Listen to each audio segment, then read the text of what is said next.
प्रत्याशी शत्रुघ्न महतो जो है वो जीत चुके हैं। अब यही संख्या अब सामने आने वाली है, क्योंकि पहले रुझानों की बात हो रही थी, अब परिणामों की बात होगी। और एक एक सीट से देखिए अब जैसे जैसे जो रिजल्ट सामने आ रहे हैं जीत के तौर पर, वो अब साफ होता हुआ 15,000 वोट से कांग्रेस प्रत्याशी जलेश्वर महतो को उन्होंने शिकस्त दी है। बाघमारा से बीजेपी प्रत्याशी शत्रुघ्न महतो ने जीत दर्ज कर दी है। कांग्रेस प्रत्याशी को उन्होंने जो चुनावी पटखनी जिसे कहा जाता है वो दिया गया है। औपचारिक हालांकि घोषणा नहीं हुई है, इसका इंतजार जरूर किया जा रहा है, लेकिन कुछ सीटें ऐसी हैं जहां पर यह स्थिति शुरुआत से ही बनी हुई थी और ये मानकर चला जा रहा था कि यहां पर विजय श्री किसे हासिल होने जा रही है। लेकिन कहते हैं कि एक वोट भी काउंट होने तक इंतजार किया जाता है और इसीलिए उसका औपचारिक ऐलान नहीं किया जाता है। शत्रुघ्न महतो की जीत को लेकर अब उसी औपचारिक घोषणा का इंतजार सिर्फ बाकी है। बाघमारा से बीजेपी कैंडिडेट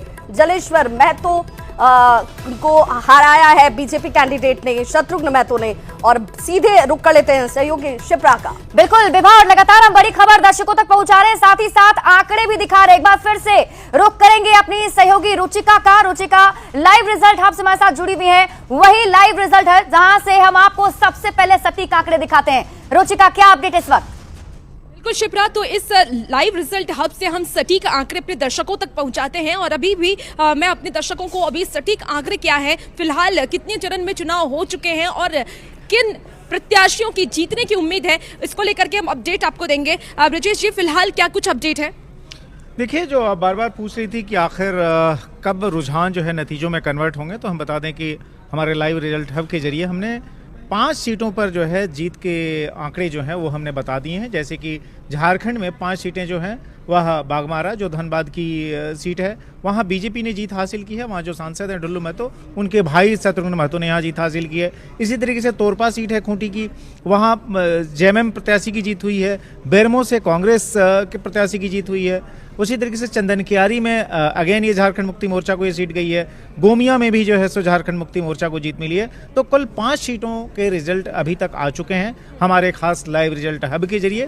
और मैं इसकी कार्यप्रणाली भी बता दूं कि हम कैसे ये जीत के आंकड़े बता पाते हैं। कई बार आप देखेंगे इलेक्शन कमीशन की वेबसाइट, तो वहाँ पर आपको शायद ये जो है इस तरीके से नतीजे नहीं दिखाई देंगे। उसका कारण ये है कि जहाँ पर भी जो लीड कैंडिडेट है, अगर उसका मार्जिन जो है बाकी गिने जाने वाले वोटों से ज़्यादा है, तो फिर हम उसको जो है जीता हुआ दिखाते हैं, क्योंकि उसमें सीधा लॉजिक है कि जितनी वोट काउंट होने बाकी हैं, अगर उससे ज़्यादा का मार्जिन ऑलरेडी उस कैंडिडेट ने हासिल कर लिया है, तो फिर उसकी जीत में कोई जो है शक सुबह नहीं है। इलेक्शन कमीशन जाहिर है उनकी एक फॉर्मल प्रोसेस है जिसके जरिए वो आते हैं, वो लास्ट राउंड तक वेट करते हैं। लेकिन हमारे पास जो है ये कैलकुलेशन है, हर सीट पर जो है कितने वोट हुए हैं, कितने राउंड की वहाँ पर गिनती हो चुकी है और कितने वोट गिने जाने बाकी हैं, उसके आधार पर ये जो 5 सीटें झारखंड की जो है वस पे जो है 4 सीटें जो है अगर आप देखें तो वह इंडिया अलायंस के खाते में गई हैं और 1 सीट जो है बीजेपी के खाते में गई है, धनबाद की बाघमारा सीट। तो देखिए, 5 सीटों पर अभी रुझान लगभग कंप्लीट हो चुके हैं, आ चुके हैं और उसकी भी जानकारी हम आपको दे रहे थे।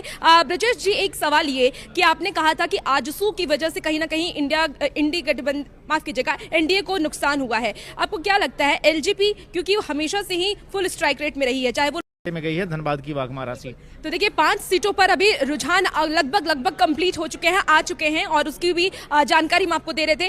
ब्रजेश जी, एक सवाल ये कि आपने कहा था कि आजसू की वजह से कहीं ना कहीं इंडी गठबंधन, माफ कीजिएगा, एनडीए को नुकसान हुआ है। आपको क्या लगता है, एलजेपी क्योंकि हमेशा से ही फुल स्ट्राइक रेट में रही है, चाहे वो